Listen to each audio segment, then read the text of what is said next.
Hello दोस्तों, नमस्कार। आप सभी का स्वागत है एक बार फिर हमारे चैनल पर Hindi GS practice class by Hemlata पे। तो हम लोग आज क्या पढ़ रहे थे कि हम लोग आर्टिकल पढ़ रहे हैं। कहाँ तक हो गया था? तो आर्टिकल कहाँ तक हुआ है? एक मिनट। 35 तक हो गया था। आर्टिकल 35 हो गया है। उसी का कुछ लेख है जो 5 प्रकार के लेख बताए थे, वो आज लिख लीजिए। बहुत ही इम्पोर्टेंट रहते हैं, यहाँ से प्रश्न बहुत सारे बनते भी हैं। तो कहाँ कहाँ से आर्टिकल 40 से भी ज़्यादातर पूछा जाता है ग्राम पंचायत का गठन। आर्टिकल 40 में क्या पूछा जाता है? ग्राम पंचायत का गठन सब बहुत ज़्यादा पूछा जाने वाला प्रश्न है। तो चलिए आज के सेशन को चालू करते हैं। देखते हैं बंदी प्रत्यक्षीकरण लेख। कौन सा लेख? बंदी प्रत्यक्षीकरण लेख। देखिए इसमें टू पॉइंट करके लिखिए।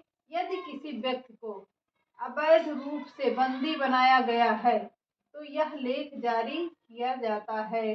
कौन सा जारी किया जाएगा? बंदी प्रत्यक्षीकरण लेख जारी किया जाएगा। किसी को भी अवैध रूप से बंदी नहीं बनाया जा सकता जब तक उसका कानूनी तौर से कोई वो नहीं होगा, मतलब उसका क्या कहते हैं उसको, मतलब कानून जब तक उसको सर नहीं एक्सेप्ट नहीं करती है कि उसे बंदी बनाया जाए, तब तक उससे ज़बरदस्ती करना कानून बना सकता है, न कोई आम जनता बना सकती है उसको बंदी। कोई भी नहीं बना सकता है। उसके लिए यही बंदी प्रत्यक्षीकरण लेख जारी किया जाता है। अगला देख लीजिए दूसरा पॉइंट, अधिकार परीक्षा लेख। अधिकार परीक्षा लेख का मतलब होता है कि आपका अधिकार क्या है। आपका अधिकार है क्या है? आपका अधिकार, हमारा अधिकार अपने देश में रहने में सब तरह से अधिकार है, तभी तो हम लोग अपने देश में हर तरह का कार्य करते हैं। पढ़ाई लिखाई, खाना पीना, उठना बैठना, घूमना टहलना, सब कुछ मेरा अधिकार है। यह अधिकार परीक्षा लेख का अधिकार कहलाता है या लेख कहलाता है। इसमें पॉइंट लिखिए। यदि किसी व्यक्ति को अवैध रूप से सर्वोच्च पद पर नियुक्त किया गया है तो उसे पद से हटाने के लिए यह रिट जारी करता है। यह हमारा अधिकार है। यदि किसी व्यक्ति को अवैध रूप से सर्वोच्च पद पर रखा गया है, मतलब किसी भी पद पर अवैध तरीके से नहीं रखा जाता है, उसे नियुक्त किया गया, तो उसे पद से हटाने के लिए कौन सा रिट जारी करता है? अधिकार परीक्षा लेख जारी होगा। परमादेश क्या है? परमादेश लेख देख लीजिए। किसी लोक प्राधिकारी को अपने कर्तव्य पालन करने का आदेश जारी करना परमादेश कहलाता है। क्या? फिर से एक बार, किसी लोक प्राधिकारी को अपने कर्तव्य पालन करने का आदेश जारी करना ही परमादेश लेख कहलाता है। चौथा पॉइंट लिखिए, उत्प्रेषण लेख।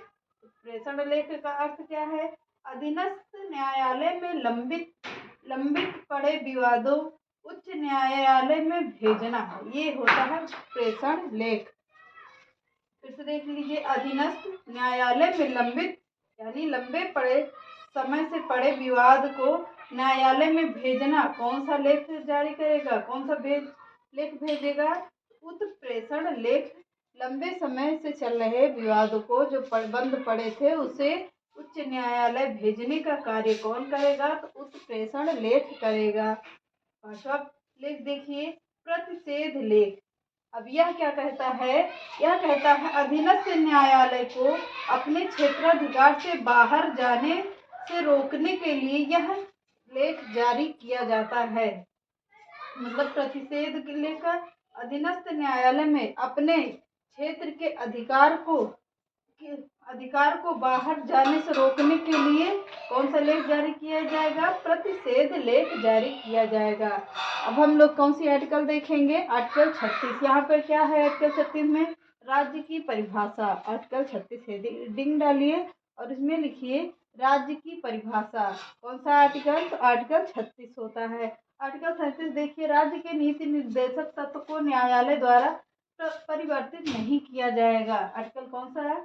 आर्टिकल 37 कहता है कि राज्य के नीति निर्देशक तत्व को न्यायालय द्वारा परिवर्तित नहीं किया जाएगा। आर्टिकल 37 में है। तो आर्टिकल 38 में क्या है? राज्य लोक कल्याण की अभिवृद्धि के लिए सामाजिक व्यवस्था करेगा।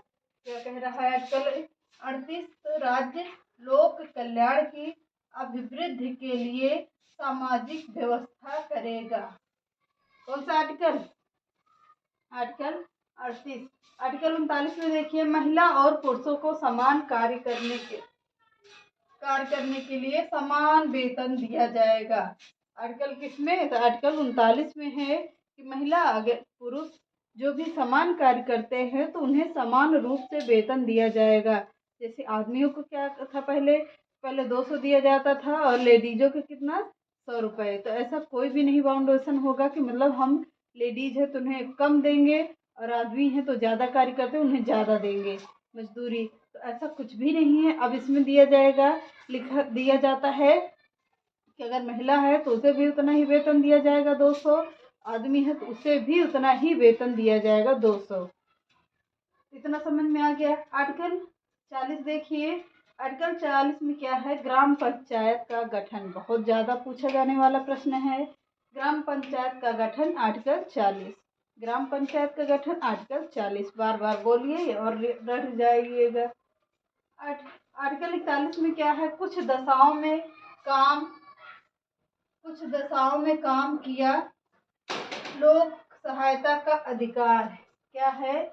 आर्टिकल 41 में कुछ दशाओं में काम किया लोक सहायता का अधिकार आर्टिकल 41 में है। आर्टिकल 42 में है काम की न्याय संगत मान वंचित दशा तथा प्रसूति सहायता उपबंध। क्या कहता है कि काम की न्याय संगत होगी, वंचित होगा, दशा तथा प्रसूति में सहायता करेगा। प्रसूति का मतलब होता है जो जिन्हें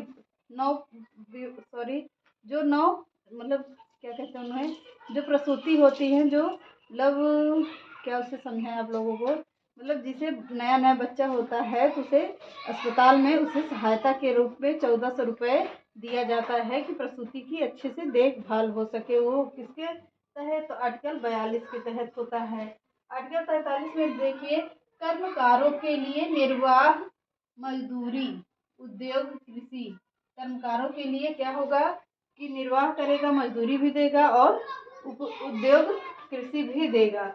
आर्टिकल 43A में देखिए, इसमें 43 है, इसमें 43A डालिए और उसमें लिखिए उद्योग के प्रबंध में कर्मकारों का भाग लेना। क्या कह रहा है? उद्योग के कर्मकारों का भाग लेना किसमें है? आर्टिकल 43A में है। आर्टिकल 44 में देखिए, समस्त नागरिकों के लिए एक समान सिविल संहिता। क्या कह रहा है? आर्टिकल 44 समस्त नागरिकों के लिए एक समान सिविल संहिता है। किसमें? आर्टिकल 44 में। आर्टिकल 45 देखिए, 0 से 6 वर्ष तक के बच्चों के लिए शिक्षा का प्रावधान किया जाएगा। किसमें? आर्टिकल 45 में। 0 से 6 वर्ष के बच्चों के लिए शिक्षा का प्रावधान किया जाएगा। आर्टिकल किसके तहत? आर्टिकल 45 के तहत। तो चलिए आज के इतना ही रखते हैं, मिलते हैं नेक्स्ट क्लास में। इसके आगे हम लोग आज काफ़ी कवर भी कर लिए हैं। चलिए बाय बाय।